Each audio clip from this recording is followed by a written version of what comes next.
From 240,000 units sold in 2018 to just 140,000 in 2023, the Wrangler lost 100,000 annual buyers in just 5 years, and the trend of sales decline is likely to carry on in the following years. The iconic off-roader is losing its pace and simply cannot follow the changes in customers' preferences. Growing competition, increasing prices, reliability issues, lack of updates, the Jeep Wrangler is not selling for these 7 shocking reasons.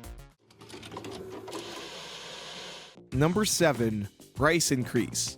The Wrangler sales figures have been in decline for a while, and one of the key reasons is the ongoing trend of ever-growing prices. Simply, Jeep's most iconic SUV has become less accessible to a wide range of customers, and the asking prices play a significant role. The last time the Wrangler's starting price was under $30,000 was back in 2020. Since then, every next model has brought an increase. Sometimes major, sometimes not, but the trend is there and it doesn't look like it could change in the future. In 2020, the most basic two-door Wrangler was priced at around $29,800, but the 2021 model year came with a massive $1,200 increase. The 2022 model year brought another $600 increase, while the 2023 model almost reached $33,000. Finally, the 2024 Wrangler currently starts at around $33,890. That's a $4,000 increase in just 4 years. Of course, upper trim levels and special editions followed this trend, and things quickly went out of control. With the release of the 392 and 4xE, the Wrangler became pricier than any premium players, and this year, Jeep's off-roader finally broke the 6-figure barrier, with the 392 Final Edition starting at nearly $102,000.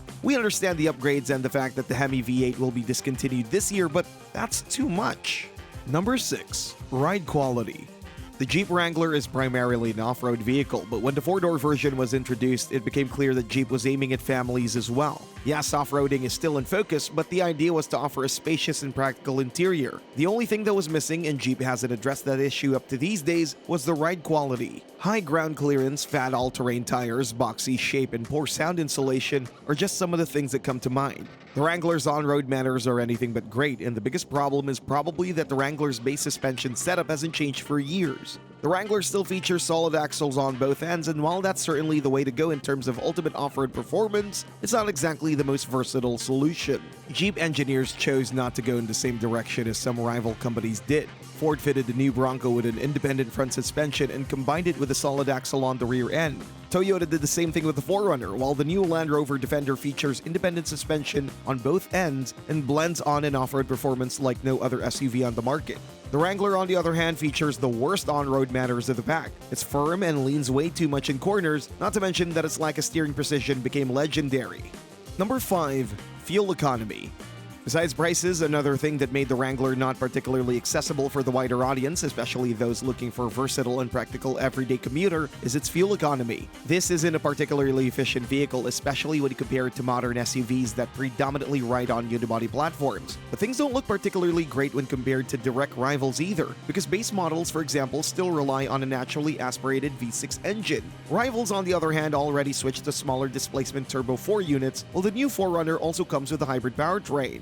If you pick the base Wrangler, the best you can get is around 18 mpg city and 23 mpg on the highway. The optional Turbo 4 is a bit more efficient, but it's still hard to expect anything spectacular considering the vehicle's weight, poor aerodynamics, and other factors. It returns around 21 mpg city and 24 mpg highway. Jeep tried to address the lack of efficiency with the plug-in hybrid version, and indeed, that model was notably more efficient compared to gas-only versions, with up to 49 mpge in combined electric and gasoline mode. These ratings can hardly justify the 4xE's hefty price, not to mention that most other plug-in hybrids are way more efficient.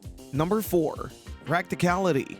Once again, the Wrangler is primarily an off-roader, but with its aspirations to be more practical and more family-friendly, there are some things to complain about regarding practicality and overall functionality. Of course, no one expects a 2-door version to be particularly practical, but the 4-door model would use more passenger and cargo room. 35.6 cubic feet behind the second row and 77.6 cubic feet in total doesn't sound bad, but from a vehicle with over 118 inches in the wheelbase and such a boxy shape, you would expect more. For comparison, the 4Runner offers 47.2 cubic feet behind the second row and nearly 90 cubic feet in total. That is a bit of a gap. Also, models like the 4Runner, not to mention numerous unibody SUVs, offer way more functionality as family haulers considering the optional third row. With a 4-door Wrangler, you don't get such a possibility. Still, we have to be be fair and say that the Wrangler still comes with a plethora of practical touches for the rear passengers, with air vents on the rear console, rear cup holders, rear USB ports, and many more.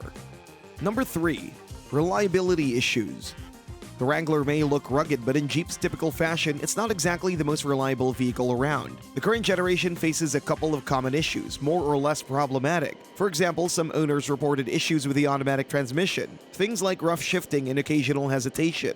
Traditionally, Jeep has a lot of problems with electrical issues, and the Wrangler is no exception. Power accessories, infotainment system glitches, and similar things certainly aren't major issues, but definitely have a negative impact on overall ownership experience. Then let's not forget that the Wrangler comes with removable doors and a roof, and apparently the ceiling is not great, so cases of leaking roofs and windows have been quite frequent lately. Surprisingly, the Wrangler also has suspension and steering troubles, despite the solid axles and rudimentary overall setup. Worn-out components, alignment problems, and the famous death wobble where the steering wheel shakes violently due to the specifics of a solid axle design are just some of the things worth mentioning. As for the powertrain, the base V6 proved to be quite reliable, but the Turbo 4 can burn a lot of oil, while the plug-in hybrid still needs a few more years to prove its value. Number 2. Tough competition.